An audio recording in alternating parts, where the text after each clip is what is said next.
Mary Shelley's Frankenstein is an autobiographical work, a patchwork of events, characters, and settings drawn from her own memories. In a similar vein, Del Toro injects some of his own biography into his adaptation of Frankenstein. We see not only his love of monsters on display, but also a reflection of his relationship with his father. Thus, Del Toro's Frankenstein completes the so-called father and son trilogy, with the other two films being Nightmare Alley and Pinocchio. Of course, it runs even deeper than that. In this video, we will explore how the director reshapes and reimagines Shelley's tale, and how the film's story and design draw from medical history, science, alchemy, mythology, Gothic romance, and Christianity. You might want a tall glass of water for this one. Curiously enough, Del Toro's Frankenstein is one of the few film adaptations to make use of the Arctic setting. Anderson's ship, the Horizont, was built as a practical set, with accurate period detail and mounted on a massive gimbal so the creature could actually rocket. The design was inspired by the ships Terror and Erebus from the Franklin expedition, as well as the tall ships Glenlee and Cutty Sark. Anderson's search for the legendary Northwest Passage mirrors Victor's quest for eternal life. Both are orphans, monomaniacal in their pursuit of glory. In the book, the captain seeks a friend in Victor. It's awfully lonely out on the Arctic after all. The icebound setting reflects the desolation of the characters, Victor estranged from the creature, and the captain isolated from his shipmates. In contrast to the book, the film does not end in frigid cold and darkness, but in a new dawn. Forgiveness brings warmth and light. When we first see the creature, he's a hulking figure wrapped in furs and roaring like a polar bear. He's introduced with a bang, some might say an excessive one. He displays immense strength and power, absorbing bullets like a sponge and sending his assailants flying this way and that. We're shown the savage side of the creature before we're given any insight into his deep intellect. His superhuman abilities are not so far removed from his book counterpart. In the novel, the creature says there were no obstacles which I cannot either surmount or avoid. He is described as an 8-foot-tall giant with superhuman speed, saying, "I was not of the same nature as man. I was more agile than they, and could subsist upon coarser diet. I bore the extremes of heat and cold with less injury to my frame. My stature far exceeded theirs." At 2 years old, the creature is able to read, speak, and philosophize on the nature of the world and his creator's actions. Not only that, he is incredibly articulate. Even considering his extraordinary intelligence, it seems improbable that he could read and speak at such a high caliber. Mike Hill, the creature's designer, attributes this to the fact that his brain is already accustomed to these skills. He is essentially remembering how to read and speak. The creature's appearance bears far more resemblance to Shelley's description than the boats-in-the-neck Boris Karloff version. She writes, "His limbs were in proportion, and I had selected his features as beautiful." The 1831 edition includes a frontispiece that likely had Mary's seal of approval. It shows the gigantic creature on the floor with no scars, bolts, or physical defects. Instead, his body looks well sculpted, with muscular limbs and an enviable torso. The creature's body is able to heal and regenerate at a superhuman rate, leading critics to compare him to Marvel's superheroes like Wolverine. From a historical perspective, however, Victor's creation of an immortal being reflects his alchemical leanings. As a young man, he seeks the Philosopher's Stone and the Elixir of Life, objects renowned for their curative properties and their ability to extend life to hundreds or even thousands of years. When he begins his studies at university, Professor M. Waldman redirects his attention from alchemy to natural philosophy, particularly chemistry. Yet Victor retains the indefatigable zeal of the ancient alchemists when conducting his own experiments. When Shelley released her monster to the world in 1818, many critics noted the similarities between her work and her father William Godwin's novel St. Leon. In fact, this was one of the main points of criticism among reviewers of the time. St. Leon is the tale of a man who acquires the secret of the elixir of life, achieves great wealth and eternal youth, but becomes cursed to live in exile as a consequence. It is very likely that Shelley drew on Godwin's protagonist as a template for Victor. Del Toro is obsessed with circles. The circular motif appears in virtually all of his films, and Frankenstein is no exception. The ship features a big round window that frames Victor's head like a halo, one of the film's earliest hints of Christian imagery. Circles also appear in the laboratory, the pits, the mirrors, just about everywhere one might care to look. The story itself is constructed like a circle, beginning at dawn with the captain's back turned to the sun, and ending at dawn with the creature facing the sun. Also, the story is underpinned by a circular theme of generational abuse, a cycle that is finally broken at the film's end when the creature frees the ship from the ice. When Victor starts telling his tale, we see his mother on the steps of his family home, dressed in a long red veil.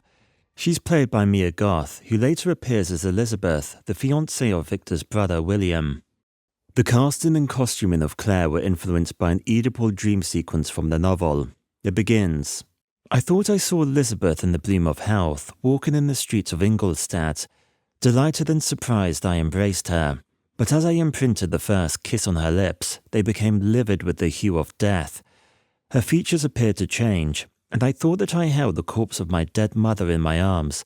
A shroud enveloped her form, and I saw the grave worms crawling in the folds of the flannel." This strange dream has been analysed to death. Its strong hints of incest link Elizabeth and Victor's mother in the reader's mind. In the book, Victor eventually marries Elizabeth, but their union is tragically short-lived, as she is soon killed by the creature. Some theorize that it is Victor himself who kills his wife. The creature is but a figment of his imagination. Her death was motivated by his disgust at his own perverse sexual desires. Leonard Woolf notes that the dream may have been inspired by a similar one in Rousseau's La Nouvelle Héloïse, in which the protagonist, mourning the loss of his beloved Julie to another man, dreams of Julie's mother on her deathbed before she transforms into Julie herself. He writes, "I recognized her, although her face was covered with a veil. I gave a shriek. I rushed forward to put aside the veil. I could not reach her. I stretched forth my arms. I tormented myself, but I touched nothing." In the film, Claire's transparent veil lends her an almost ghostly appearance.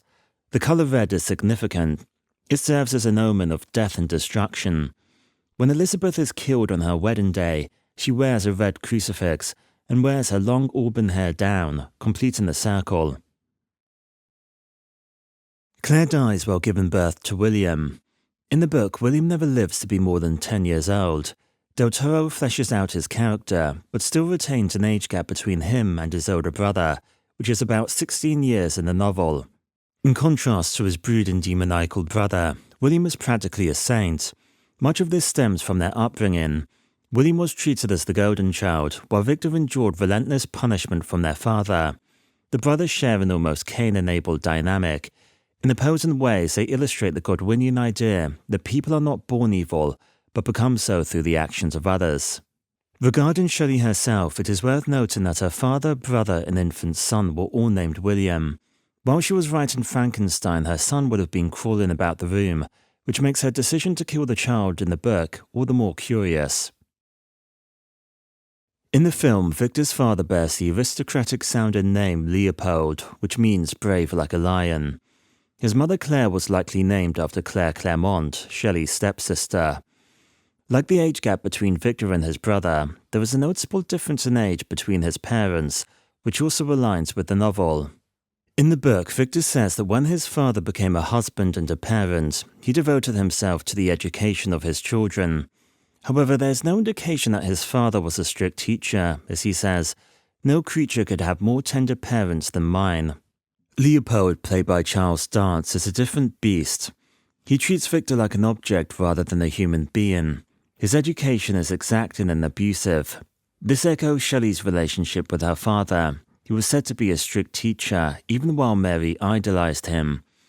Similarly, Shelley's mother died giving birth to her, leaving her in the care of Godwin, an unreliable and often absent father. That her last two novels focus on tyrannical fathers is likely no coincidence. Victor's father holds a cold and rigid view of medicine. In the novel, he disparages alchemy as sad trash, which only spurs Victor's fascination with the great work. Victor notes, "In my education, my father had taken the greatest precaution that my mind should be impressed with no supernatural horrors. In the film, Victor blames his father for his mother's death. His quest to conquer death is driven not only by her passing, but also by his narcissistic desire to surpass his father, in ambition and in reach. Following the death of his mother, Victor's guardian angel transforms into a dark angel. Once again, the angel is red, specifically a shade called pigeon blood red, commonly used for Chinese lacquer. In the novel, both Victor and the creature compare themselves to Milton's Satan. The creature says, "I, like the arch-fiend, bore hell within me," and later tells the captain, the fallen angel becomes a malignant devil. Victor too says, "I bore a hell within me," and that, like the archangel who aspired to omnipotence, I am chained in an eternal hell. In the 1831 text, Victor refers to an angel of destruction, which asserted omnipotent sway over me from the moment I turned my reluctant steps from my father's door. Here the angel symbolizes chance, or rather an evil influence beyond his control. Later, after waking from a dream, he says, "There only remained a resolution to return to my ancient studies, and to devote myself to a science for which I believe myself to possess a natural talent." After the deaths of Percy and William Shelley, Mary became convinced of her own powerlessness at the hands of fate, a belief reflected in the revised text. There are a few other curious turns of phrase from the book worth noting. After William's death, Victor's friend laments that he now sleeps with his angel mother. In the introduction to the 1831 text, Mary mentions a ghost story that her friend John Polidori had written at Byron's request. She writes, "Poor Polidori had some terrible idea about a skull-headed lady who was so punished for peeping through a keyhole." A curious detail from Mary's own biography is that Percy courted her by her mother's grave. In any case, the film's burning angel embodies Victor's all-consuming passion to conquer death, fueled by the loss of his mother.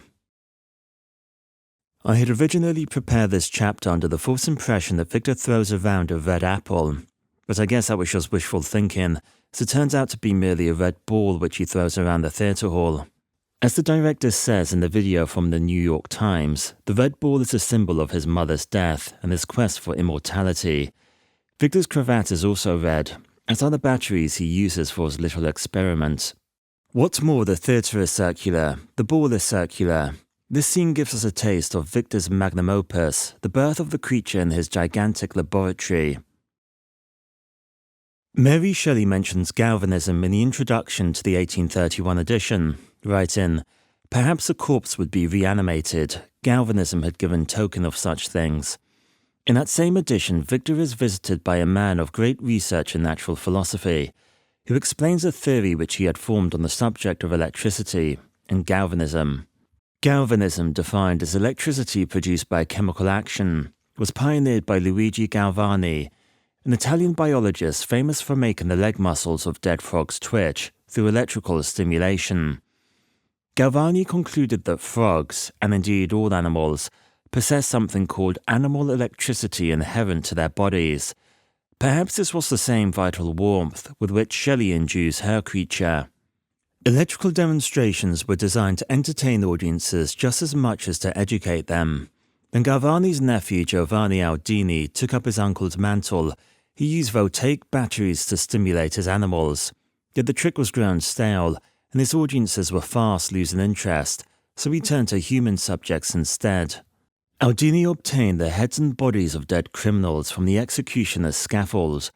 By applying wires from the batteries to the face, the heads were seen to frown, grimace, and make all manner of grotesque expressions. Aldini's most famous experiment involving a human subject took place in 1803, 15 years before the publication of Frankenstein. The subject was George Forster, who had been found guilty of murdering his wife and daughter. Whether Forster had actually committed the crime is questionable. However, lack of evidence was not enough to prevent him from being hanged. Typically, the bodies of murderers were handed over to surgeons for anatomization.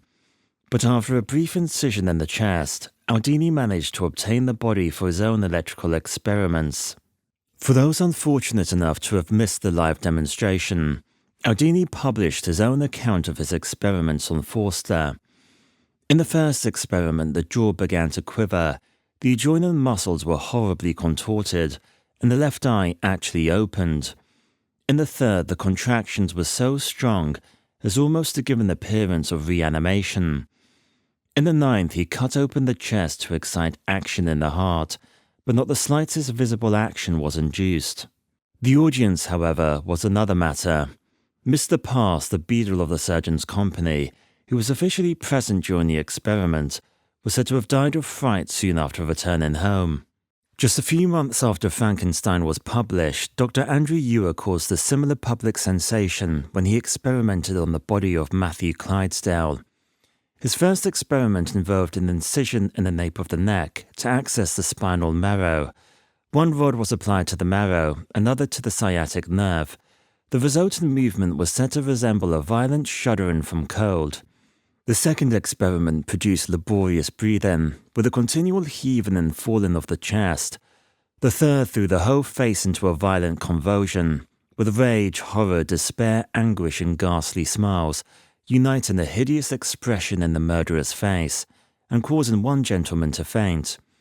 In the last experiment, the fingers were said to move nimbly, like those of a violin performer. Such details, especially the last, may well have informed the visualization of Victor's public demonstration. The shopkeeper puppet was created by Mike Hill, with the movements of the half-corpse performed by remote control by two operators in front of a blue screen.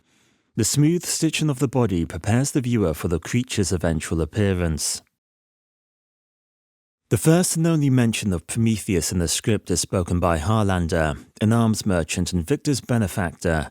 "Can you contain your fire, Prometheus?" he asks Victor, "or are you going to burn your hands before delivering it?"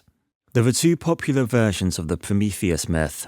In one, Prometheus creates a man out of clay and steals fire from the gods to bring him to life. In the other, he steals fire from the heavens and brings it to humanity, for which he is punished by his use, being chained to a rock and having his liver eaten daily by a vulture. Leslie Klinger notes that Mary's journal entries in 1815 confirm that she was reading Ovid's Metamorphoses, and so it was the first version of the myth she had in mind. Then again, aspects of both myths appear in Frankenstein. Like the fire-stealing Prometheus, Victor is punished in perpetuity after defying the gods and creating unnatural life. Another interesting detail is that the fire-stealer introduces humankind to meat-eating. Mary and Percy were vegetarians, as were many of the Romantics, and this certainly inspired Mary's decision to make her creature a plant-eater, subsisting on acorns and berries, situating him firmly outside the realm of the common man. Byron published his poem Prometheus in 1816. Byron himself was a Promethean man, brazenly flouting the conventions of the time while being idolized by old and young alike. Del Toro writes that Romanticism was punk rock to the establishment, and today Byron might be regarded as the first celebrity rock star. Victor's appearance in the film was heavily based on Byron, from his wild curly unkempt hair to his anti-establishment style of dress and outre behavior. However, because Victor's story is told by Victor himself, we should perhaps be suspicious of the effortlessly cool manner in which he presents himself. The other notable Promethean men in the film are Harlander and Captain Anderson. Women, on the other hand, are, in the director's words, outsiders who identify with outsiders in a society where powerful men rule. Shelley is notoriously vague about how the creature is brought to life. Del Toro remedies this by introducing the legendary fifth Evelyn Table. 4 Evelyn Tables are on display in London's Hunterian Museum. They take their name from the writer John Evelyn, who brought them to England in the 1640s. The tables were made by a German anatomy professor's assistant in Padua, Italy, who extracted the nerves, arteries, and veins from human cadavers, pasted them onto huge wooden panels, and coated them in varnish to preserve them. Del Toro and his team visited the Hunterian Museum 2 days before its grand reopening in May 2023. They examined the Evelyn tables before making their own replica, which used thin threads to imitate the vessels of the lymphatic system and recreated the tactile elements such as pine wood and resin. They were also inspired by the pickled body parts in jars, surgical equipment, etchings, and engravings when designing Victor's props. Notable too are the ivory mannequins on display, which resemble the one Leopold uses for his medical lessons. Del Toro is such a devoted fan of the Hunterian that he declared it one of the best museums in the world, adding that he makes a point of visiting it whenever he goes to London. The anatomist John Hunter was operating during Shelley's time, and he has long been cited as a possible inspiration for Victor Frankenstein. He likewise spent long stretches dissecting bodies, obtained a steady supply of corpses through resurrectionist gangs, and even indulged in the spot of grave robbing in his younger days. One of his specimens was the skeleton of Charles Byrne, known as the Irish Giant, who was said to be about 8.5 feet tall, a similar height to Frankenstein's creature. Hunter believed that some ethereal substance was needed to bring an organism to life, though what that substance actually was became the subject of intense debate. His collection of anatomical specimens was open to visitors from the 1780s, and given her family connections, Mary may well have been one of them. In the film, Elizabeth is Harlander's niece, engaged to William.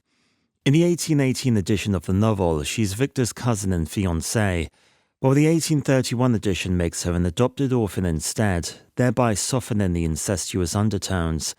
Her character is also deepened in the later edition, and perhaps Del Toro looked more to this version for inspiration. When we see Elizabeth, she often has a sparkling, luminescent quality that evokes her pious nature. She is also shown wearing dresses with patterns that imitate nature, along with insect-themed jewellery, such as a scarab beetle necklace, a crucifix with a scarab set in the middle, and a green tourmaline ring that looks like a giant beetle. Many of the pieces were loaned from the Tiffany collection, and further details can be found in the official Frankenstein art book, or in the walkthrough of the exhibition on this channel.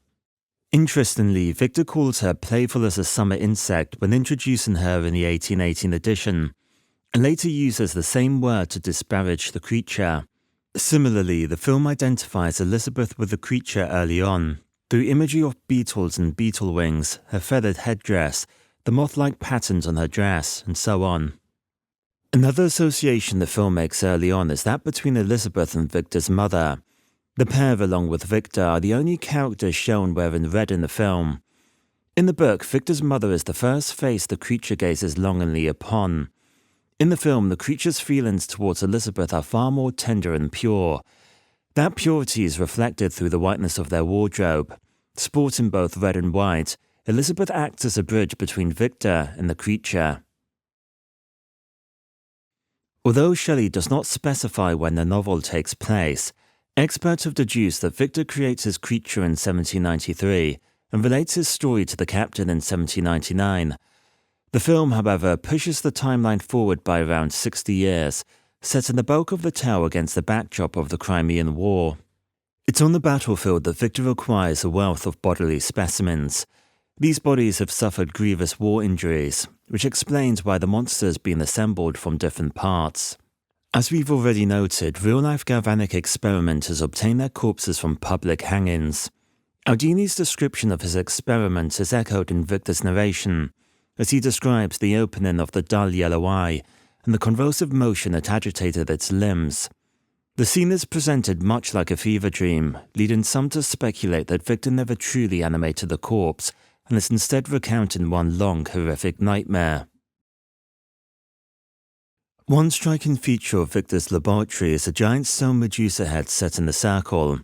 Del Toro draws on classical mythology here, just as he does with the giant sphinx feet at the base of the tower, imagery that feels particularly fitting to the original tale, which is after all subtitled The Modern Prometheus.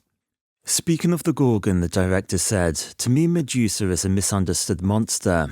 Then the other thing is the transmutation of something alive into something dead, or something dead into something alive." That phrase, misunderstood monster, takes on greater significance when one considers Mary's familiarity with Ovid's Metamorphoses, the first work to truly humanize Medusa. The centerpiece of the film is the creation of the creature in the laboratory. In the midst of a violent thunderstorm, Victor defies and harnesses the power of lightning to bring his creature to life. The director wanted this scene to be a cross between an opera and a crucifixion, which explains the oversized voltaic batteries, the Medusa head, and the crucifix table. The lightning, meanwhile, serves as an omen of Victor's future misery. Shelley never specifies exactly what brings the creature to life.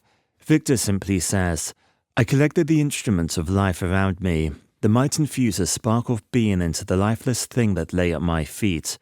The phrase "spark of being," together with a mention of Franklin's kite experiment in the 1818 text, and of galvanism in the introduction to the 1831 edition, has led to the popular interpretation that an electrical spark animates the creature.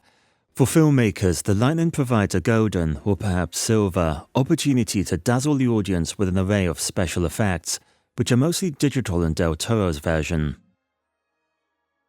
In much romantic fiction, lightning, rain, black clouds, and thunderstorms are used to heighten the dramatic mood, and Del Toro employs them to similar effect in Pinocchio, The Shape of Water, and Crimson Peak. Most notably, Geppetto makes his puppet against a spectacular backdrop of lightning. From the moment Victor gives birth to his creature, the rest of the film can be seen as a dance of symmetry, one that begins and ends with the unification of father and son. Upon seeing his monster child for the first time, Victor doesn't flee in terror as he does in the book, but mirrors his child's movements in a playful dance that ends with the pair stretched out their hands in a Christ-like manner. Sunlight streams through the window, creating an overall feeling of warmth. This moment is echoed at the end of the tale, in the Arctic hinterland, when the son finally forgives his father and feels the first rays of a new dawn. As an infant, the creature wears a snug loincloth, which not only showcases his enviable torso, but also reveals a Christ-like wound on the side of his chest. Regarding this artistic choice, Del Toro said he wanted to evoke the sensual crucifixion images he saw growing up in Mexico, where Jesus' loincloth tended to be a little too low. On a less salacious note, Elizabeth wears a red crucifix set with a scarab beetle, symbolizing renewal and rebirth. This adaptation focuses less on the perils of scientific greed and ambition, and more on the dangers of an absolutist society.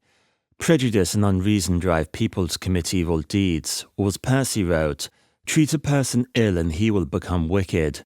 Divide him, a social being, from society, and you impose upon him the irresistible obligations, malevolence, and selfishness." Mary echoes these sentiments through the creature's narration. Just before he recounts the more moving part of his story, he says, "I shall relate events that impressed me with feelings which, from what I was, have made me what I am. After being abused by the cottagers, he tells his creator, I am malicious because I am miserable." It is also a story of parental abandonment, of what happens when an unloved child is left to fend for himself in a harsh, unforgiving world. The refuge of the creature beside the cottage resembles the hideout of a runaway child. The creature helps the cottagers, perhaps secretly hoping they'll adopt him as one of their own, but they prove to be just as disgusted by him as his father was. The film depicts Victor as a battered child, whose thoughts are largely centered on himself and his fantasies of self-aggrandizement. The creature turns to evil as a consequence of his prejudicial treatment, but eventually focuses on doing good, forgiving his father, and breaking the cycle. Victor and the creature reflect one another. They are, in a sense, one and the same being, both hero and villain, both deserving of fear and pity. Yet the film makes the creature even more sympathetic than his book counterpart. In the film, it is Victor who kills Elizabeth, not the creature. And while the creature kills William, he is no longer a child, and the act of violence occurs as a result of Victor blaming the creature for Elizabeth's death. Commentators of the novel have argued that the creature never existed in the first place, and that Victor and the creature are literally one and the same. Some have also interpreted the film in this way. Consider the dying lines of William when he tells Victor, "Every ounce of madness and destruction, the very conflagration that devoured everything, it all came from you. You are the monster." Wherever Victor goes, there always seems to be a mirror close at hand. The mirrors appear to grow larger and taller as the film progresses. On the day of the wedding, Victor is seen preening himself in front of an all-encompassing head-to-toe mirror.